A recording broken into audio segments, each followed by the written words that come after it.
Welcome back, everybody, to another edition of Plane Talk. So glad you could be with me today here in the workshop. Today, we're not going to delve into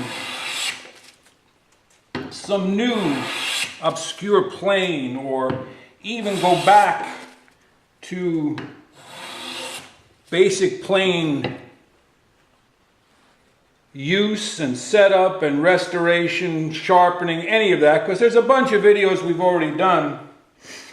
What I'd like to do today is talk a little bit more about wood. What makes up wood, why it behaves the way it does, and what to look for. The wood of the day is Douglas fir. And it's not even really a fir, but we'll leave that up to another discussion. But Douglas fir is not a wood I use a lot. I used to use it more when I was in my machine woodworking days, but with hand tools, it can be tricky at best. It works a little bit better when it has a little higher moisture content. This piece has been up in the loft probably a good 25, nearly 30 years. And it's dry. It's very well seasoned. It goes through the winter and the summer, the summer, and on and on. But before we get into that, I made some notes today that I want to sort of try and follow. So, we've done the welcome, check. Safety. So, you know how you watch these shows or you hear people give demonstrations or you get videos or instruction sheets that say, make sure you read, understand and follow all the tools and products that you use in your workshop, whether they, be solvents or finishes or sandpaper, etc., etc. Well, nah. I don't need to say that because you've heard it a gazillion times and no, you're not going to do it. So we'll just get that safety check out of the way. Now, in regards to supporting the channel, your support is very important to keeping the channel going. Now, what does that mean? Well, it means doing what you're doing right now. Clicking on a video and watching it. That's the basic way you can support it. The more views that I see, the more I know I'm reaching people. And the more I know that I might be helping one person each day learn something, or if nothing else, find it entertaining. That's not my goal. My goal is to share my knowledge, but if you find it entertaining, that's all the better. And as far as where I am, as far as my knowledge, I'm basically nothing more than at a level of being a student of the craft. I try to understand more and more each day because there are no real right or wrong ways of doing things. Sometimes it's a matter of technique, sometimes it's a matter of understanding, and other times you have to deal with what you are dealing with in your own personal life. So support the channel by subscribing, and if you find anything helpful, give it the thumbs up, like it, and then share it. Share it with someone. Share it with another newbie. Share it with someone who's been in it for 50 years and is just retiring and relaxing.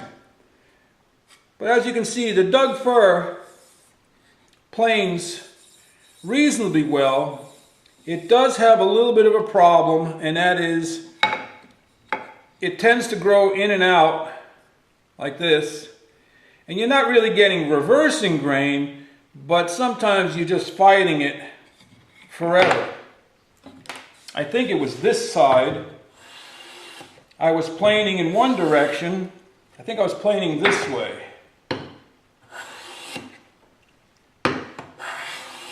And it wasn't planing well down on this end. It starts to get the old fuzzies.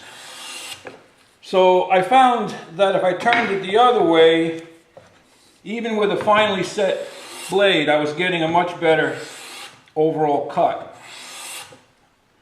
Now, what causes Douglas fir to be a difficult wood, a wood that just doesn't play well with others? It has to do with how the tree grew. So here, let's see if you can see this. Almost all of us know that these lines indicate a year's growth. All right? There's early wood, which is the softer wood, and there's late wood or summer wood, which is the harder. It's growing in a drier time of the year. It's harder. It's setting pitch in softwoods. That's what it's doing. So it adds a year's growth to the outside of the tree every year.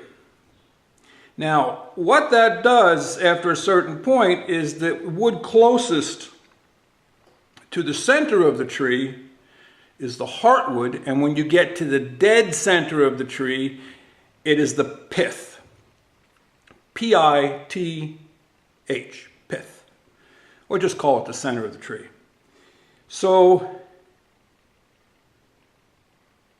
when you're cutting this type of wood, the saw is going to be hitting the hard rings before the soft rings, and you can even see that with a knife. Okay? Sometimes if you're marking a line, you're marking a line with a knife, and I'll just do this right out near the end, you'll get a click, click, click. I don't know if you heard that, but you get a click. That's hitting the late wood or the summer wood, which is hard, as you pass into the softer wood. You don't see something like that as much in a wood like tulip poplar because it's more homogeneous, it's more even growth. You're not getting that real distinct, hard, yearly growth ring. So for certain projects, Douglas fir is a great construction wood. It's strong. It's strong in bending. It's strong in compression. It's strong in tension. So it's a very good wood in that regard. So getting back to supporting the channel, some of you may know, and some of you may not know, that I do not monetize any of my videos that I'm posting now. Why is that? Well, 8 years ago, when I was still in the baseball bat business, I had posted a couple of videos on how we make baseball bats. And I would get a small check of like $110, $115 a year. Well, then Google bought YouTube, and that number started going down and down and down and down and down to where they weren't even issuing a check each year. It was just building up credit until they could issue a check. So I made the conscious decision to take monetization off everything but one video, my original video. And that's only there just to remain monetized. Well, what's happened over time now is Google has kept reducing the amount of money that they're paying the content creators. So here you got guys who have spent 3, 5, 8, 10 years making content and creating a subscriber base of hundreds of thousands of viewers, and their ability to make a few bucks to pay for video gear, they've had that taken away from them by YouTube. So I'm just not messing with it. Just want you to know that. I also don't have any sponsors. And I really don't plan on it unless somebody came to me and begged me. Then I would ask you what we should do. That's not going to happen. Because even the sponsors have to weigh their pennies very carefully. So, no sponsors, no YouTube checks, and I'm doing this totally on a budget. But as my main goal is to get the information out of me and to you. That's my main goal. It would be nice if I can have some financial support. So what I've done is I've created a little button on my main page, up near the main screen, the main picture. And it says donate to the channel. That's totally up to you. It links you directly to PayPal, and you can buy me a cup of coffee, a hot dog, a hamburger, whatever you want, if you want. And you know what? If you don't choose to do that, I'm not going to stop making content. But it would be nice to at least have food with my meals. Most people know me. I don't miss very many meals. So there's that donation button. And that would tell me more than anything else if you want to support the channel. A cup of coffee a month. You know, it's not even a monthly subscription. It's just whenever you feel moved to send a penny or a dollar or whatever, that would be great. Enough of that. So, back to the Douglas fir. As you can see, it planes reasonably well on the edge grain. And if you get the direction of the grain right, see, now this is what's called vertical grain. It's all straight grain. There's no leafy grain. It's about the way it's cut. I was looking for something with leafy grain, but I couldn't find it. It's all about the way it's cut. And see, another problem with Douglas fir too, it gets cracks in it. There's some cracks in here. It comes through here and here. So it's a brittle wood. So this is vertical grain. This is vertical grain. And these are starting to get out towards the face grain. Let's go back to this face. If I were to plane down this corner, I'd get more to a flat sawn grain. So this is almost rift sawn. So this is a great piece if you were building a cabinet door. Here's a tip for you. This is a valuable tip. When you're doing a cabinet door, or a frame to a piece of furniture, or 4 legs on a piece of furniture, you want the corner pieces and the horizontals, the rails and the stiles, to be vertical grain. You want them to have less, how shall I call it, less distracting grain than the panel.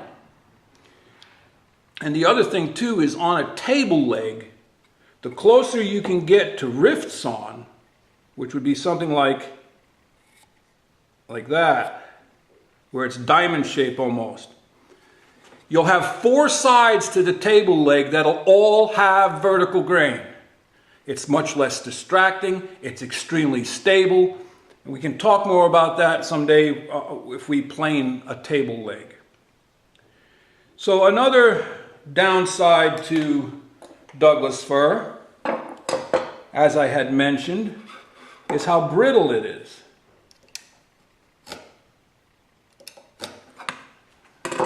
It is more brittle, see on the softwood, it just, I don't know, I like it for a construction wood, not so much for any sort of cabinetry. But on the other hand, if you get some really nice straight grain with a little bit higher moisture content, anywhere between 9 and 11%, you build in that extra moisture content, but it works nicer when it has a little bit of moisture in it. 6-8%, you're going to drive yourself nuts. So finally, for today, we want to talk about the great support I've been getting with the channel, and that is the 1,000 subscriber giveaway. We're going to be giving this plane away. This is a nice plane iron with chip breaker and steel wedge. I made this plane not too long ago, and I decided to use it as a giveaway. Where's my hammer?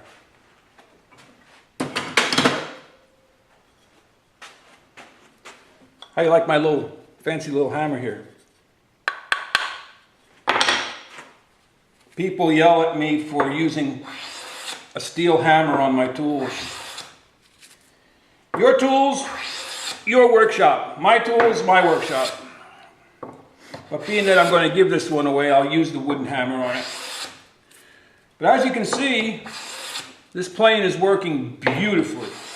It's got a beechwood body, cherry sides, quarter sawn cherry sides, heartwood, a little bit of striped figure in here. I put a shellac finish on it. That way, if somebody decides to change the shape of it, they can just take a little alcohol, wash this finish off, or just recoat it.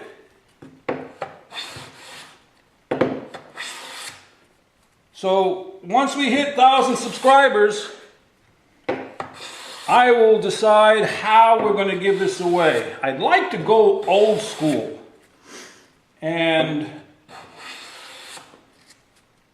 do a postcard mailing. Everybody mail in a postcard from your town. That way, as the channel grows, I can put these postcards on the wall. We all can see where everybody's from.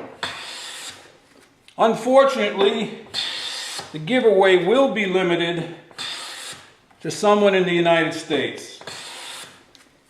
The rules and regulations of shipping to foreign lands, it's real tricky.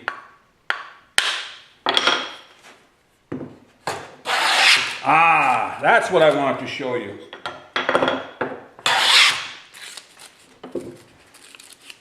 Okay? Yeah, it's like making veneer edging. Just glue that on your plywood and you've got edging. But you see how brittle this wood is? I mean, it just nasty. So as you can see, this plane is extremely capable of doing heavy work, super fine work, and it leaves a beautiful surface. I don't know if you can see that. It leaves a beautiful surface. I don't have the blade cambered heavy, because I think it's more of a jack plane.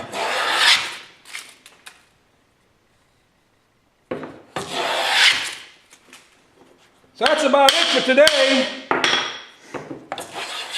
I hope today's video will explain some things about wood, about growth rings, early wood, late wood, hard ring, soft ring,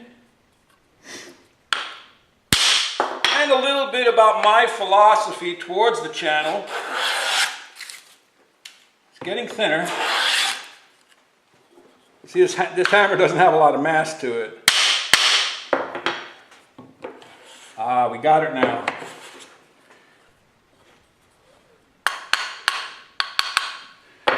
So head out to your workshop.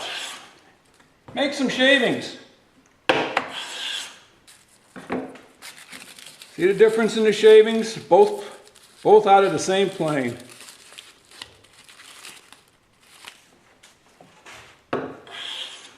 Have any questions? Drop them in the comments section. Be glad to answer them.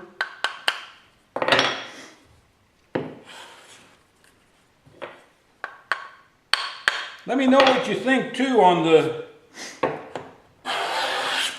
subscriber giveaway. 1,000 subscribers. Wow, I never thought we'd get there. It's all up to you. It's all thanks to you. I'm just throwing this stuff out there to see if I can help somebody before my time is done. Thanks for stopping by. See you next time. Walter out.